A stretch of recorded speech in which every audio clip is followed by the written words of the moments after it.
you enjoyed that demonstration. This is a table violin circa the mid to late 1800s.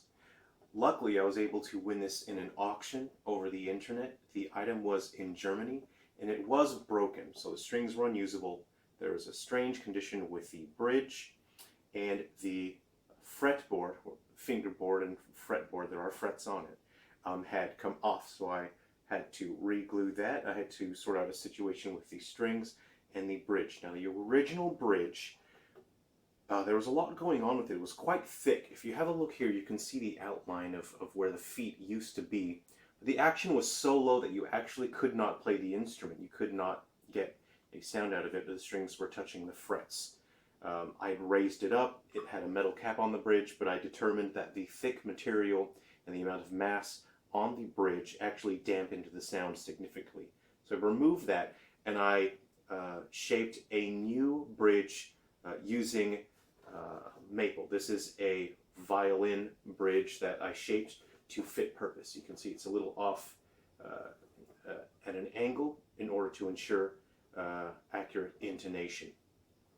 You can see that I've used some wire, which was actually the original string that was on here. So there were four very thick gauge strings that did not sound good at all to bow. And I wanted to preserve some of that history, so I used the original metal strings as these extensions here. Violin strings are not long enough to reach the length of the instrument, so I used them as extensions, and I thought it was just a neat way to preserve that. I could have built a tailpiece, but I think that would have been defeating the purpose of sort of maintaining the integrity of the history of these instruments.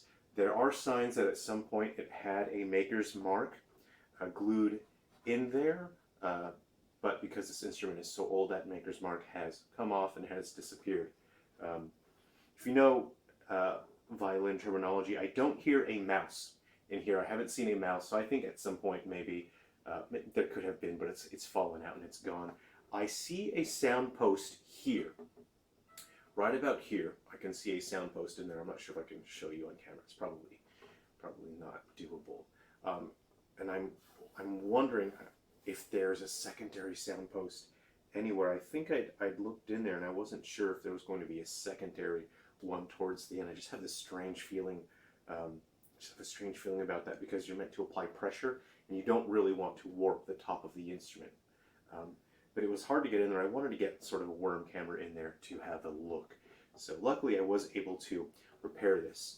The instrument has these feet that are meant to stick into the wood tables. I'm having a table built, and the table will serve as a sound box. It will be a box with adjustable legs for height, and it will have sound holes facing forward, so I'll be able to play this and project.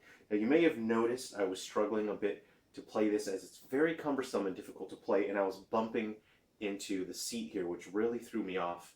I was trying to avoid reaching the section of my bow. I ended up hitting the couch a few times. So ideally the height of this instrument should be a little bit higher than what I was playing it at, but something about this instrument is that it's quite uncomfortable to play in every sense of the word. Because as you fret, you can feel yourself just developing carpal tunnel after a few minutes. You can see I had it sitting off the edge of the table a bit so that I am able to get the bow around the strings there. So you can't just have this on the table or you'll end up hitting the table with your bow. I think it is, compared to a typical, like a Stradivarius style violin, it's quite sweeter and brighter, and I won't really know what this was really meant to sound like until I actually just find a wooden table that I don't mind punching some marks into, because these nails in the feet, they're spikes, they dig into the wood, they stop it from sliding around, and I don't really want to do that to my dining tables. So maybe one day I'll find a wooden table. The vibrations from the instrument do transfer into the table itself, and it transmits those vibrations and it assists with the resonance. It actually helps playing this on the metal table that I'm using, because again that helps with the resonance, but it would not sound as good as if you were to play that with a a wooden table. So I've had some people asking about this instrument. It's very interesting. It's fun to play. The strings are reversed. So you have your G, D, A, E with the G string farthest away from you. I think it's quite a beautiful instrument. You can really just admire the craftsmanship.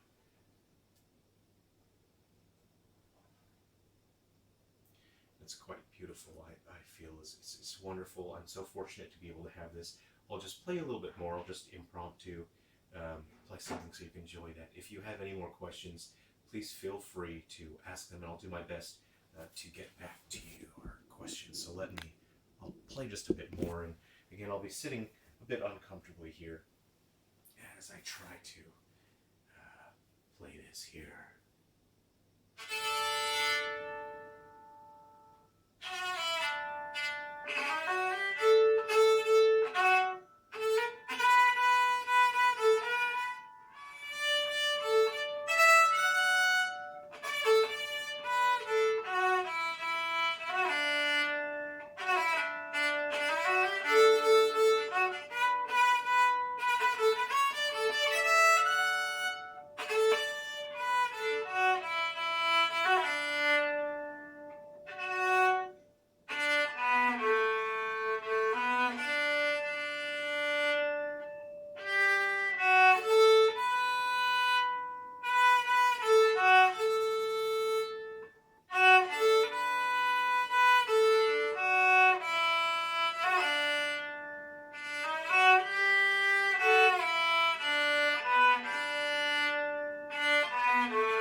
You can see I stumbled a fair bit with this instrument.